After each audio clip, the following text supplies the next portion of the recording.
Assalamualaikum warahmatullahi wabarakatuh. Perkenalkan, saya Muhammad Rizky Maulana Firdaus, mahasiswa Fakultas Hukum Universitas Muhammadiyah Malang dengan NIM 2022 1011 0311 205 semester 7. Kehadiran saya pada video kali ini, saya akan mempresentasikan materi berupa mata kuliah penologi yang diampu oleh Bapak Yaris. Dan dalam materi ini saya akan menjelaskan terkait tujuan pemindanaan dan pedoman pemindanaan menurut KUHP baru, khususnya pasal 51 sampai pasal 54. Tujuan pembuatan video ini adalah untuk memenuhi tugas mata kuliah penologi dan juga untuk menambah wawasan saya. Materi ini cukup komprehensif karena mengenai tujuan pemindanaan dan pedoman pemindanaan menurut KUHP baru. Khususnya saya mengambil pasal yang tertuang, yaitu pasal 51 sampai pasal 54. Saya berharap materi yang saya sampaikan dapat memberikan pemahaman yang utuh, mendalam, dan reflektif mengenai bagaimana arah hukum pidana di Indonesia ini berkembang, khususnya setelah lahirnya KUHP nasional yang baru. KUHP baru ini menjadi tonggak perubahan besar dalam sistem hukum pidana kita karena tidak hanya memperbarui aturan mengenai tindak pidana, tetapi juga memperbarui cara kita bagaimana kita memahami pemidanaan itu sendiri. Tidak lagi sekedar sebagai pembalasan, tetapi sebagai sarana untuk memperbaiki manusia, memulihkan masyarakat, dan menegakkan keadilan substantif. Saya akan menjelaskan dua tema besar. Yang pertama adalah tujuan pemindanaan dan yang kedua adalah bagaimana pedoman pemindanaan menurut pasal 51 sampai 54 KUHP baru. Namun untuk menjadikan pemahaman kita menyeluruh pada pembahasan di video kali ini tidak hanya akan berhenti pada menjelaskan teks pasal tetapi juga mengaitkannya dengan teori penologi, perkembangan viktimologi, nilai-nilai filosofis yang ada serta konteks sosial di masyarakat Indonesia. Sebelum masuk lebih jauh mengenai tujuan pemidanaan, mari kita tarik sedikit ke belakang apa sebenarnya itu penologi. Penologi itu sendiri adalah cabang ilmu hukum pidana yang membahas terkait pemidanaan, fungsi pidana, pelaksanaan pidana, hingga efektivitas pemidanaan dalam masyarakat. Dengan kata lain, penologi adalah disiplin ilmu yang berusaha menjawab pertanyaan, mengapa kita menghukum, untuk apa kita menghukum, dan bagaimana seharusnya hukuman itu dijalankan agar benar-benar membawa manfaat bagi manusia dan masyarakat. Disinilah tujuan pemidanaan ini menjadi konsep inti. Dalam KUHP baru, tujuan pemidanaan telah dirumuskan secara eksplisit dan modern, yang mana tujuan pemidanaan tidak lagi sekedar menjadi doktrin akademik, tetapi kini menjadi panduan hukum positif yang wajib diperhatikan oleh hakim dalam menjatuhkan pidana. Rumusan ini menunjukkan bahwasanya Indonesia bergerak ke arah sistem pemidanaan yang lebih humanis, restoratif, progresif, dan berorientasi pada keadilan. Secara garis besar, tujuan pemidanaan dalam KUHP baru ini dibangun di atas 3 pilar utama, yakni pemasyarakatan, penyelesaian konflik, dan penyesalan pelaku. Ketiga tujuan ini mencerminkan keseimbangan antara kepentingan pelaku, korban, dan masyarakat. Pemasyarakatan menyiapkan pelaku untuk menjadi lebih baik. Penyelesaian konflik mengutamakan pemulihan bagi korban dan harmoni sosial. Sedangkan penyesalan pelaku bertujuan untuk mencapai perubahan dari dalam diri pelaku itu sendiri. Sekarang mari kita bahas satu persatu secara mendalam. Kita mulai dari tujuan pemidanaan. Yang pertama adalah pemasyarakatan, yaitu yang mana ini konsep bahwa pemidanaan itu harus berorientasi pada rehabilitasi pelaku agar dapat kembali menjadi anggota masyarakat yang baik.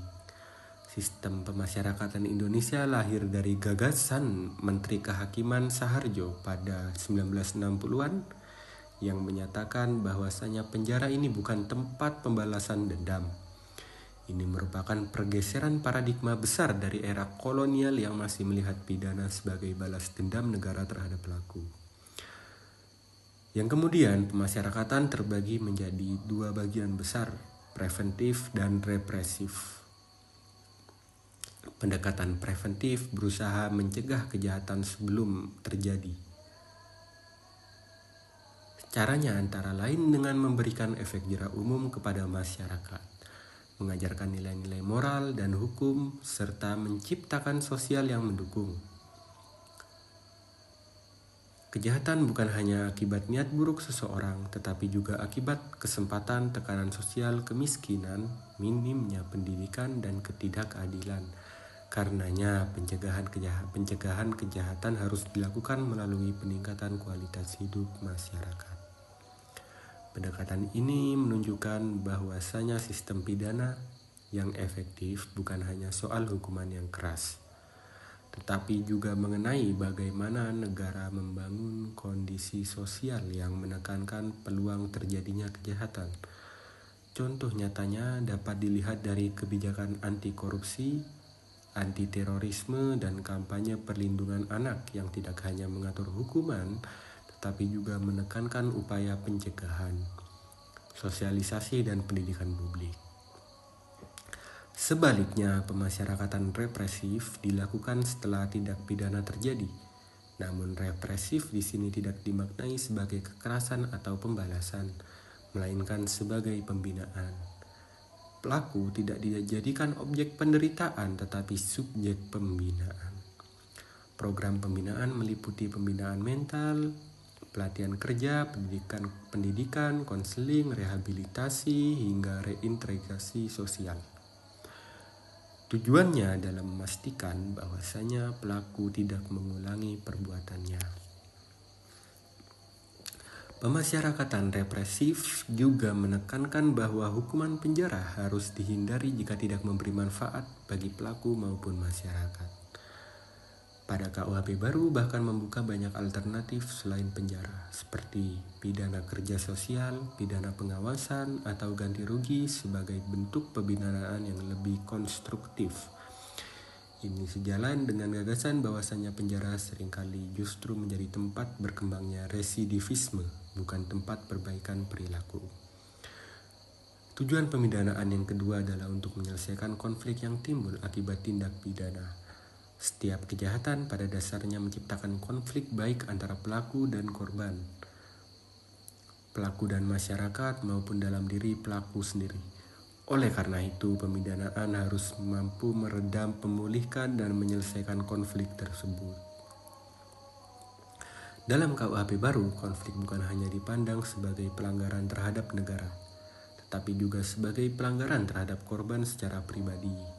Karena itu, orientasi pemidanaan diarahkan bukan hanya pada penjatuhan hukuman, tetapi juga pada pemulihan kerugian korban melalui adanya mekanisme seperti ganti rugi, mediasi penal, dan restoratif justice. Restoratif justice menjadi salah satu pendekatan penting dalam penyelesaian konflik dikarenakan mengembalikan hubungan antara pelaku, korban, dan masyarakat. Penyelesaian konflik dapat dilakukan melalui yang pertama, mediasi antara pelaku dan korban, yang kedua, tuntutan ganti rugi, yang ketiga, adanya permintaan maaf antara para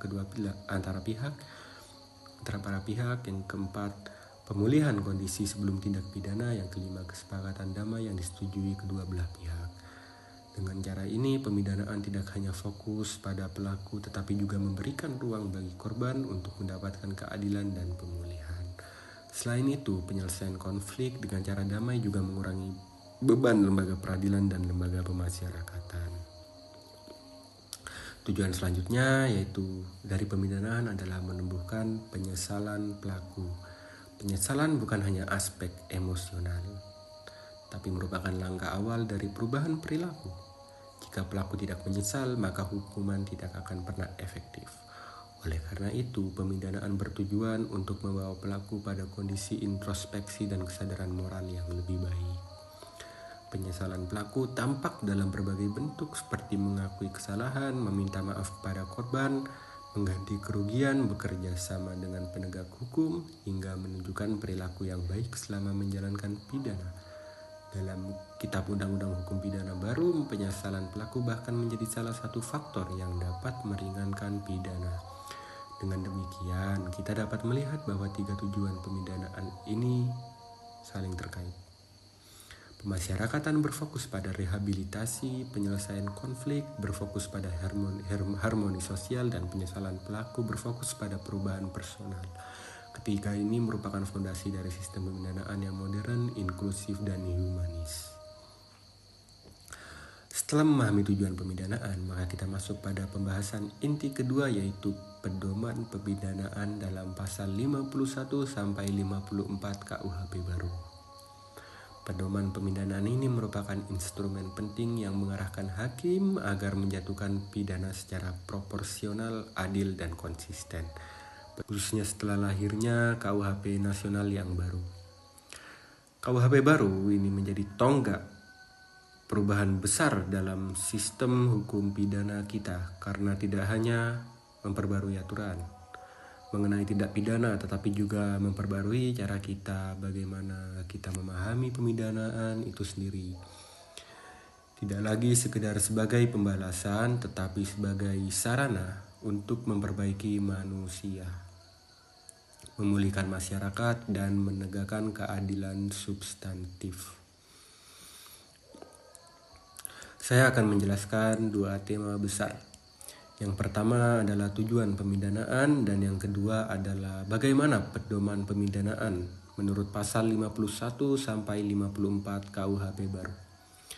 Namun, untuk menjadikan pemahaman kita menyeluruh pada pembahasan di video kali ini, tidak hanya akan berhenti pada menjelaskan teks pasal, tetapi juga mengaitkannya dengan teori penologi, perkembangan viktimologi, nilai-nilai filosofis yang ada, serta konteks sosial di masyarakat Indonesia. Sebelum masuk lebih jauh mengenai tujuan pemidanaan, mari kita tarik sedikit ke belakang apa sebenarnya itu penologi. Penologi itu sendiri adalah cabang ilmu hukum pidana yang membahas terkait pemidanaan, fungsi pidana, pelaksanaan pidana, hingga efektivitas pemidanaan dalam masyarakat. Dengan kata lain, penologi adalah disiplin ilmu yang berusaha menjawab pertanyaan, mengapa kita menghukum, untuk apa kita menghukum, dan bagaimana seharusnya hukuman itu dijalankan agar benar-benar membawa manfaat bagi manusia dan masyarakat. Disinilah tujuan pemidanaan ini menjadi konsep inti. Dalam KUHP baru, tujuan pemidanaan telah dirumuskan secara eksplisit dan modern, yang mana tujuan pemidanaan tidak lagi sekedar menjadi doktrin akademik, tetapi kini menjadi panduan hukum positif yang wajib diperhatikan oleh hakim dalam menjatuhkan pidana. Rumusan ini menunjukkan bahwasanya Indonesia bergerak ke arah sistem pemidanaan yang lebih humanis, restoratif, progresif, dan berorientasi pada keadilan. Secara garis besar, tujuan pemidanaan dalam KUHP baru ini dibangun di atas 3 pilar utama, yakni pemasyarakatan, penyelesaian konflik, dan penyesalan pelaku. Ketiga tujuan ini mencerminkan keseimbangan antara kepentingan pelaku, korban, dan masyarakat. Pemasyarakatan menyiapkan pelaku untuk menjadi lebih baik. Penyelesaian konflik mengutamakan pemulihan bagi korban dan harmoni sosial. Sedangkan penyesalan pelaku bertujuan untuk mencapai perubahan dari dalam diri pelaku itu sendiri. Sekarang mari kita bahas satu persatu secara mendalam. Kita mulai dari tujuan pemidanaan. Yang pertama adalah pemasyarakatan, yaitu yang mana ini konsep bahwa pemidanaan itu harus berorientasi pada rehabilitasi pelaku agar dapat kembali menjadi anggota masyarakat yang baik. Sistem pemasyarakatan Indonesia lahir dari gagasan Menteri Kehakiman Saharjo pada 1960-an yang menyatakan bahwasanya penjara ini bukan tempat pembalasan dendam. Ini merupakan pergeseran paradigma besar dari era kolonial yang masih melihat pidana sebagai balas dendam negara terhadap pelaku. Yang kemudian pemasyarakatan terbagi menjadi dua bagian besar, preventif dan represif. Pendekatan preventif berusaha mencegah kejahatan sebelum terjadi. Caranya antara lain dengan memberikan efek jera umum kepada masyarakat, mengajarkan nilai-nilai moral dan hukum, serta menciptakan sosial yang mendukung. Kejahatan bukan hanya akibat niat buruk seseorang, tetapi juga akibat kesempatan, tekanan sosial, kemiskinan, minimnya pendidikan, dan ketidakadilan. Karenanya, pencegahan kejahatan harus dilakukan melalui peningkatan kualitas hidup masyarakat. Pendekatan ini menunjukkan bahwasanya sistem pidana yang efektif bukan hanya soal hukuman yang keras, tetapi juga mengenai bagaimana negara membangun kondisi sosial yang menekankan peluang terjadinya kejahatan. Contoh nyatanya dapat dilihat dari kebijakan anti korupsi, anti terorisme, dan kampanye perlindungan anak yang tidak hanya mengatur hukuman, tetapi juga menekankan upaya pencegahan, sosialisasi, dan pendidikan publik. Sebaliknya, pemasyarakatan represif dilakukan setelah tindak pidana terjadi. Namun represif di sini tidak dimaknai sebagai kekerasan atau pembalasan, melainkan sebagai pembinaan. Pelaku tidak dijadikan objek penderitaan tetapi subjek pembinaan. Program pembinaan meliputi pembinaan mental, pelatihan kerja, pendidikan, konseling, rehabilitasi, hingga reintegrasi sosial. Tujuannya adalah memastikan bahwasanya pelaku tidak mengulangi perbuatannya. Pemasyarakatan represif juga menekankan bahwa hukuman penjara harus dihindari jika tidak memberi manfaat bagi pelaku maupun masyarakat. Pada KUHP baru bahkan membuka banyak alternatif selain penjara, seperti pidana kerja sosial, pidana pengawasan, atau ganti rugi sebagai bentuk pembinaan yang lebih konstruktif. Ini sejalan dengan gagasan bahwasannya penjara seringkali justru menjadi tempat berkembangnya residivisme, bukan tempat perbaikan perilaku. Tujuan pemidanaan yang kedua adalah untuk menyelesaikan konflik yang timbul akibat tindak pidana. Setiap kejahatan pada dasarnya menciptakan konflik baik antara pelaku dan korban, pelaku dan masyarakat, maupun dalam diri pelaku sendiri. Oleh karena itu, pemidanaan harus mampu meredam, memulihkan, dan menyelesaikan konflik tersebut. Dalam KUHP baru, konflik bukan hanya dipandang sebagai pelanggaran terhadap negara, tetapi juga sebagai pelanggaran terhadap korban secara pribadi. Karena itu, orientasi pemidanaan diarahkan bukan hanya pada penjatuhan hukuman, tetapi juga pada pemulihan kerugian korban melalui adanya mekanisme seperti ganti rugi, mediasi penal, dan restoratif justice. Restoratif justice menjadi salah satu pendekatan penting dalam penyelesaian konflik dikarenakan mengembalikan hubungan antara pelaku, korban, dan masyarakat. Penyelesaian konflik dapat dilakukan melalui yang pertama, mediasi antara pelaku dan korban, yang kedua, tuntutan ganti rugi, yang ketiga, adanya permintaan maaf antara para pihak, yang keempat, pemulihan kondisi sebelum tindak pidana, yang kelima, kesepakatan damai yang disetujui kedua belah pihak. Dengan cara ini, pemidanaan tidak hanya fokus pada pelaku tetapi juga memberikan ruang bagi korban untuk mendapatkan keadilan dan pemulihan. Selain itu, penyelesaian konflik dengan cara damai juga mengurangi beban lembaga peradilan dan lembaga pemasyarakatan. Tujuan selanjutnya yaitu dari pemidanaan adalah menumbuhkan penyesalan pelaku. Penyesalan bukan hanya aspek emosional, tapi merupakan langkah awal dari perubahan perilaku. Jika pelaku tidak menyesal, maka hukuman tidak akan pernah efektif. Oleh karena itu, pemidanaan bertujuan untuk membawa pelaku pada kondisi introspeksi dan kesadaran moral yang lebih baik. Penyesalan pelaku tampak dalam berbagai bentuk seperti mengakui kesalahan, meminta maaf kepada korban, mengganti kerugian, bekerja sama dengan penegak hukum, hingga menunjukkan perilaku yang baik selama menjalankan pidana. Dalam Kitab Undang-Undang Hukum Pidana baru, penyesalan pelaku bahkan menjadi salah satu faktor yang dapat meringankan pidana. Dengan demikian, kita dapat melihat bahwa tiga tujuan pemidanaan ini saling terkait. Pemasyarakatan berfokus pada rehabilitasi, penyelesaian konflik, berfokus pada harmoni sosial, dan penyesalan pelaku berfokus pada perubahan personal. Ketiga ini merupakan fondasi dari sistem pemidanaan yang modern, inklusif, dan humanis. Setelah memahami tujuan pemidanaan, maka kita masuk pada pembahasan inti kedua, yaitu pedoman pemidanaan dalam pasal 51 sampai 54 KUHP baru. Pedoman pemidanaan ini merupakan instrumen penting yang mengarahkan hakim agar menjatuhkan pidana secara proporsional, adil, dan konsisten. Pedoman ini mencegah agar pemidanaan tidak dilakukan secara sewenang-wenang dan memastikan bahwa setiap putusan pidana mempertimbangkan konteks secara menyeluruh. Pasal 51 mengatur bahwa sebelum menjatuhkan pidana, hakim wajib mempertimbangkan berbagai aspek seperti kesalahan pelaku, motif, tujuan tindakan, cara melakukan tindak pidana, sikap batin pelaku, riwayat hidup, dampak tindak pidana terhadap korban, kondisi korban, dan hubungan antara pelaku dan korban. Ini disebut sebagai prinsip proporsionalitas dan individualisasi pemidanaan. Hakim tidak boleh menjatuhkan pidana yang sama kepada pelaku yang berbeda kondisinya.